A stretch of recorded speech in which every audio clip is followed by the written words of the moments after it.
अगर तुम लोग इन एनिमे को सबसे ज़्यादा अच्छा मानते हो, यही अगर तुम्हारे लिए सबसे बेस्ट कैरेक्टर है, तो ये वीडियो तुम्हारे लिए नहीं है।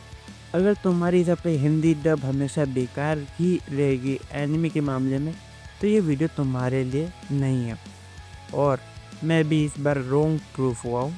तो आज मैं जिस एनिमे के ऊपर बात करूँगा, ये मुझे पर्सनली बहुत अच्छी लगी और बेसिकली इसके 48 एपिसोड है एंड पार्ट 1 एंड पार्ट 2। तो मैं यहाँ बात कर रहा हूँ जोजो बिज़ार एडवेंचर स्टारडस्ट। बिल्कुल सही। तो चलो शुरू करता हूँ। तो सबसे पहले मैं बता देना चाहूँगा हिंदी डब की, मैंने इस पूरे एनिमे को अब तक हिंदी डब में ही देखा है।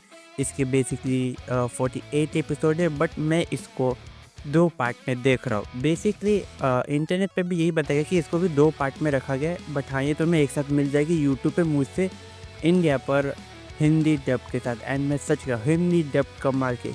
स्टोरी से बात करने से पहले मैं बता दूँ, हिंदी डब इसकी इतनी अच्छी लगी कि इन लोगों ने हिंदी डब के में संस्कार ही नहीं बल्कि हमारी तरह ही लैंग्वेज को रखा है। मेरे कहने का मतलब है ना ये लोग ज़्यादा इंग्लिश वर्ड यूज़ कर रहे, ना ये लोग ज़्यादा हिंदी एकदम संस्कार हिंदी में भी नहीं जा रहे। हमारे जो होते हैं लोकल लैंग्वेज उसकी तरह बात करें, जैसे कि छोटी मोटी गालियाँ यूज़ करना, अगर उस टाइप की गालियाँ भी नहीं जिसे तुम ना सुनना चाहो, बट हाँ हल्की फुल्की गालियाँ प्लस।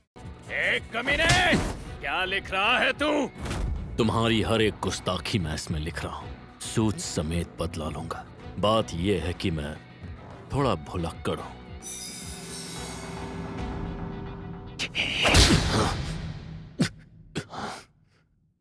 जोतारो, बेवकूफ। तेरा स्टैंड बहुत ताकतवर है। क्या कहा मैंने सुना नहीं? तेरा स्टैंड? नहीं नहीं, मेरा मतलब है कि आपका स्टैंड कितना शक्तिशाली है, उसमें बाकी सारी स्टैंड से ज्यादा ताकत है। इसके सामने लड़ने की तो मेरी औकात ही नहीं है। जरा देखिए देखिए मुझे इसके। तो इस एनिमे में हिंदी डब में इस चीज़ को ध्यान में रखा गया। एंड इसी तरह कैरेक्टर्स आपस में एक दूसरे को थोड़ा बहुत रुखा, हरामी एंड ऐसे वर्ड यूज़ करते जिसके कारण रिलेट कर जाती है ये एनिमे सीरीज। और इसकी हिंदी डब बहुत अच्छी गई, हर एक कैरेक्टर उसके वॉइस से मैच कर रहा। कुछ एक आध यारे यारे डायलॉग सुनने को मिल जाता जापानीज में तो मज़ा आता था, बट हाँ हिंदी डब एकदम कमाल से।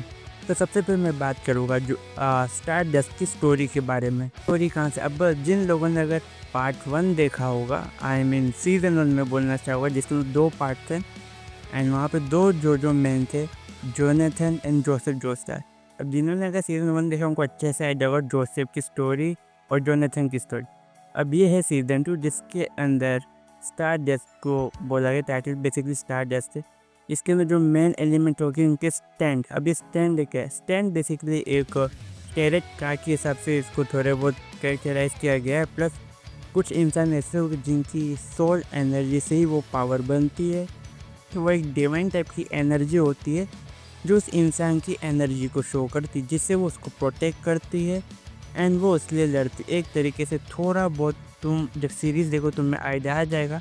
एंड यहाँ पे सबके पास स्टैंड नहीं होते, ये स्टैंड कहाँ से आ रहे हो, किस इंसान से शुरू हो रहे हो, उसके ऊपर भी हम बात करेंगे। बट आगे तो स्टोरी कुछ ऐसी शुरू होती है कि जहाँ पे डियो, जिन्होंने का सीज़न 1 देखा हुआ, डियो की कब्र मिल जाती समुंदर से, जहाँ पे जब बॉडी को वापस से चेक करने जाते तो उस कब्र में से बॉडी गायब रहती है।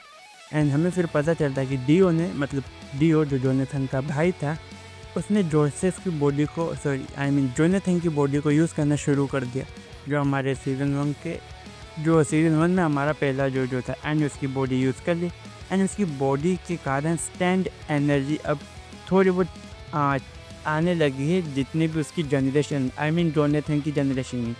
जिसके बाद दूसरे साइड फिर हमें जापान में दिखाया जाता है कि एक लड़का जेल में बंद है क्योंकि उसके आसपास एक खतरनाक एनर्जी आ रही है जो उसको प्रोटेक्ट कर रही है, प्लस वो कुछ भी कर पा रहे, बट उसको उस एनर्जी का आइडिया नहीं है। एंड देन हमें इंट्रोड्यूस किया जाता है जोतारो। बिल्कुल सही, ये लड़का और कोई नहीं, ये 17 साल का जोतारो है, जहाँ पे फिर उसकी इस एनर्जी को कंट्रोल करना और उसको समझाने के लिए कम बेकर से जोसेफ जोनाथन, हम मतलब हमारा सेकेंड जो बेसिकली जो सीज़न 1 के अंदर सेकेंड जो था।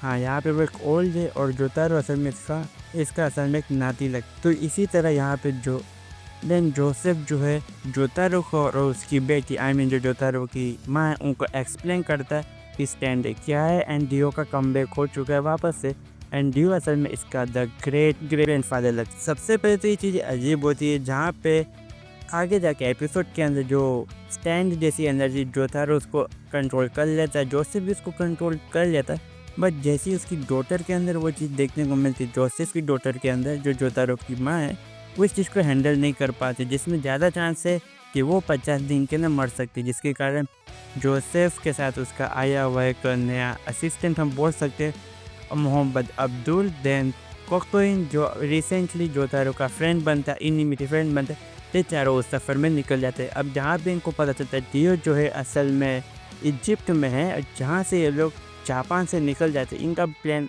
वे लोग जापान से शुरू करते इजिप्ट तक की जाने का सफ़र, जहाँ पे ये लोग शुरुआत तो प्लेन से करते पर प्लेन में भी इनके ऊपर अटैक हो जाता है एंड ये असल में डियो के आदमी होते हैं, जहाँ पे हमें आइडिया हो जाता है कि डियो के आदमी हर कंट्री के अंदर है उनके स्टैंड के साथ, जहाँ पे ये लोग प्लेन्स की जगह लैंड रूट से ट्रेवल करने का सोचते, जिसके कारण जापान से Hong Kong, Singapore, India and Pakistan, फिर रेड सी, फिर ओशन के रास्ते एंड पूरा ये लोग लैंड रूट से ट्रेवल होकर जाते हैं। एंड बिल्कुल इसके अंदर इंडिया भी तुम्हें दिखे करीब 4 एपिसोड तक का। बीच में इधर एक और कैरेक्टर को इंट्रोड्यूस किया जाता है जिनका इनका साथ देता है पोलनारिफ, जैसे ना फ्रांस से बिलोंग करता है एंड ये सब लोग ये 5 जन मिलकर जाते हैं डियो तक, इजिप्ट तक। अभी इस ट्रैक में इनकी लग जाते 1 महीना एंड मैं सच बता रहा हूँ पूरा जो होता है adventure type like a Pokemon and इनको नए नए स्टैंड देखने को मिलते, अलग अलग प्रॉब्लम तुम्हें फेस करने को दिख, जहाँ पर ये एनिमे के अंदर मुझे इनकी इंटेलिजेंस बहुत कमाल की लगती है, प्लस हॉरर एंड क्रीपीनेस भी तुम्हें देखने को मिलती है एंड हाँ मुझे इन्जॉय करता है because the Hindi dub is very good and by song and music and जोतारो का स्टाइल मुझे सबसे ज़्यादा अमेजिंग लगा। मतलब मेरा फेवरेट जो अब तक जोसेफ जो नहीं सुनता, बट अब मेरा फेवरेट जोतारो को जो। अब अगर मैं बात करूँ एनिमे के अदर पार्ट्स की, जो अगर प्रैक्टिकल चीज़ों से देखा जाए एनिमे वैसे ही जैसे डेविड प्रोडक्शन करता आ रहा है। हाँ मुझे पता है पुराना एनिमे में इसको पहले भी देख सकता था एंड मुझे लगता था कि सारे जोजो के साथ सेम स्टोरी होगी, बट नहीं, यहाँ से इन्होंने थोड़ा चेंज किया स्टोरी। स्टोरी के अंदर नए एलिमेंट को ऐड किया, वो है स्टैंड नाम के एलिमेंट को, जहाँ पे सबसे क्यूरियस पार्ट ये होता है स्टैंड के बारे में ना हमें प्रॉपर पता ना इन्हें प्रॉपर पता, हमें बस इतना पता ये उस इंसान से जुड़ा हुआ रहता है। यहाँ पे अलग स्टैंड, अलग पावर एंड अलग इंटेलिजेंस को यूज़ करनी पड़ती है एंड कैरेक्टर्स ने दिखाई भी देती। यही चीज़ थोड़ी एनिमे को नहीं बहुत ही ज़्यादा इंटरेस्टिंग बनाती है एनिमे को, क्योंकि अलग प्रॉब्लम कई बार तक डेथ सेट लेवल का भी देखने को मिलता है एंड इसी बार ने लोग अलग अलग चीज़ों के साथ रिव्यू भी करे एंड ये एनिमे पूरी तरीके से 1990s के अंदर बेस है। तो हाँ चीज़ें उतनी मॉडर्न नहीं होती, बट हाँ एनिमे को इंटरेस्ट बनाता है इसकी डबिंग में। सच ये एनिमे इंग्लिश डब में इतनी अच्छी नहीं लगेगी, सर इंग्लिश सबटाइटल में इतनी अच्छी नहीं लगेगी जितनी ये हिंदी डब में लगी, बिकॉज पूरी तरीके से मैं इससे कनेक्ट कर रहा था, इसकी डबिंग से पूरा जोड़ रहा था, जैसे कि हाँ ये पूरा फील हो रहा था ये है डब के लिए जो अच्छी डबिंग की गई। बताएं टीवी पे आने लायक है कि नहीं मुझे नहीं पता। स्टोरी की बहुत अच्छी स्टोरी थी एंड मैं जो भी रिव्यू तो मैं दे रहा हूँ ये 24 एपिसोड का टोटल है एंड हाँ 24 के बाद इन्होंने मतलब 24 एपिसोड के करीब 1 महीना लगा दिया था जापान से इजिप्ट आने के अंदर। अब ऐसा मैंने गूगल पे पढ़ा था इसके आगे के जो एपिसोड होंगे ये पूरी तरीके से होंगे वो टाइप, मतलब यहाँ पे अब 5 का सामना होगा डियो के और भी स्टैंड से, जो बेसिकली भी डियो तक एंड तक जाएगी एंड हाँ मुझे इसका एंड नहीं पता एंड मैं बात करना चाहूँगी इसकी म्यूज़िक की।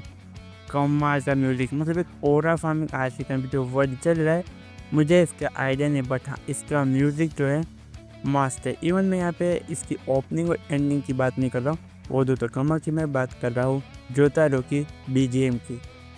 जोतारो का BGM और एंड वॉइस इतना कमाल था कि मेरे फ़ोन के अंदर भी है एंड यस इन्जॉय कर दो इसको। तुम ऐसे ही बजा दो तुम्हें एक कॉन्फिडेंस आ जाएगा एंड कैरेक्टर पूरी तरीके से मैच्योर दिखाया गया ला। एंड मैं ये चीज़ नोटिस कर रहा हूँ कि जैसे जैसे जोजो के कैरेक्टर आएंगे उनमें अलग अलग पर्सनैलिटी को शो किया गया। जोनेथन वाला जो जोस्टार था पहला वो बेसिकली जेंटलमैन टाइप का था, जो जोसेफ था वो थोड़ा हम बोल सकते हैं कि क्या उसके मैं वर्ड नहीं बोलूँ, बट हाँ बातचीत करना हंसी मजाक करना थोड़ा फ्रेंडली नेचर का था। और जो जोतारो थोड़ा स्ट्रिक्ट और अपने इमोशन को दबाए रखता है एंड अपने आप को थोड़ा आई मीन तुम कह दो एकदम रिस्पेक्टिव बंदा, थोड़ी सी भी बेइज्जती से नहीं करता है एंड पूरा मतलब मैच्योर वो एक माचो मैन की तरह से पूरा बिहेव करता है एंड भाई थोड़ा स्ट्रिक्ट है। उसको कॉमेडी अच्छी नहीं लगी, वो कॉमेडी भी कर रहा था एक टोन से अंदर करता है, वो भी दुश्मनों के साथ, जो कनेक्ट कर जाता है कि हाँ जैसी उसकी बॉडी वैसे उसकी पर्सनैलिटी भी है एंड भाई ये बहुत मज़ेदार कैरेक्टर। अब मुझे पता चला कि जो के पूरे एनिमे सीरीज में जोतारो की इतनी वैल्यू क्यों है। तो यस ये मेरा रिव्यू एंड ओपिनियन था, इसको तुम ज़रूर देखो और एक अच्छा एक्सपीरियंस फील करो।